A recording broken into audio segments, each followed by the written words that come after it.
రాష్ట్రాన్ని అభివృద్ధి పథంలో నడిపించే సత్తా సీఎం చంద్రబాబుకే ఉందని ఎమ్మెల్యే సింధూర్ అన్నారు. ఇది మంచి ప్రభుత్వం కనుకనే అధికారంలోకి వచ్చిన వెంటనే సంక్షేమ ఫలాలు అందిస్తున్నామని తెలిపారు. గత 5 ఏళ్ల వైసీపీ పాలనలో దెబ్బతిన్న రాష్ట్రాన్ని సీఎం చంద్రబాబు అభివృద్ధి వైపు నడిపిస్తున్నారని ఎమ్మెల్యే వివరించారు. ఇది మంచి ప్రభుత్వం కార్యక్రమంలో భాగంగా శ్రీ సత్యసాయి జిల్లా పుట్టపర్తి మున్సిపాలిటీ పరిధిలోని సాయినగర్లో ఆమె పర్యటించారు. 200 రూపాయల పింఛన్ను 2000 రూపాయల వరకు చేసిన ఘనత చంద్రబాబుకి దక్కుతుందన్నారు. మళ్లీ ఇప్పుడు 4000 రూపాయలు పింఛన్ అందించిన ఘనత కూటమి ప్రభుత్వానిదే అని సింధూర్ స్పష్టం చేశారు. వచ్చినప్పుడు ఇక్కడే మాట్లాడాము.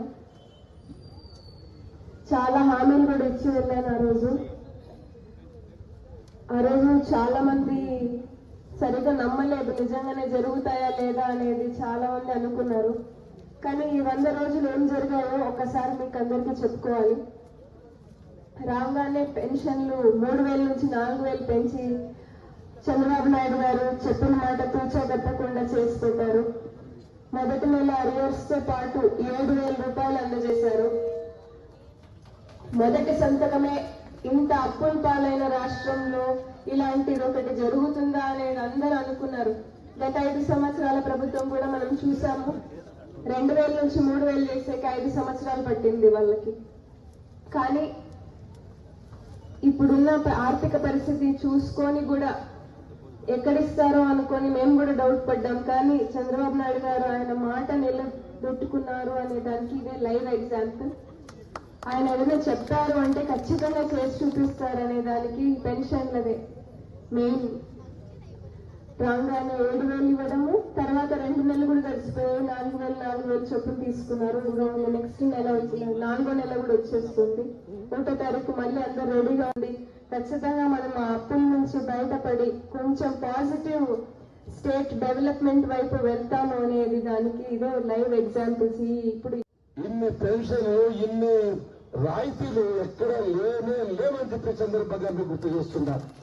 కాబట్టి ఆంధ్రప్రదేశ్ లో పుట్టడము, చంద్రబాబు నాయుడు ఇక్కడ ముఖ్యమంత్రిగా ఉండడము, అక్కడ నరేంద్ర మోడీ ప్రధానమంత్రి ఉండడము, పవన్ కళ్యాణ్ సహకారం చేయడము మనం జీవితంలో మరిచిపోలేని సంఘటనలు అని చెప్పి సందర్భం.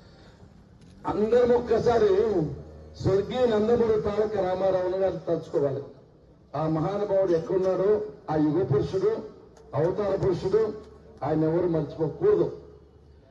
కారణం ఏమంటే స్వర్గీయ నందమూరి తారక రామారావు వచ్చిన తర్వాత రాష్ట్రంలోని 5 కోట్ల మంది జనాలు ఈరోజు తెల్లన్న ముఖం చూస్తున్నాం. కారణం ఆ మహానుభావుడు దూరంగా ఆలోచన చేసి 2 రూపాయలకి 1 కేజీ బియ్యం ప్రవేశపెట్టాడని చెప్పి సందర్భంగా నేను గుర్తు చేస్తున్నా. ఆ తర్వాత ఇతర రాష్ట్రాల ముఖ్యమంత్రి పేర్కొన్నారు. సంక్షేమ కార్యక్రమాలు చేయాలనే ఆలోచన, వాటికి శ్రీకారం చుట్టింది, నాంది పలికింది స్వర్గీయ నందమూరి తారక రామారావు గారు. అనేక సంస్కరణలు, ఇల్లు కట్టడం, బట్టలు ఇవ్వడం, పెన్షన్లు ఇవ్వడం, ఇవన్నీ ఆ మహానుభావుడు అందరికీ నేర్పించాడు. ఆయన గారు రాకనుంటే భారతదేశంలో ఈ పథకాలు ఉండేది కాదని చెప్పే సందర్భంగా మీరు గుర్తు చేస్తారు.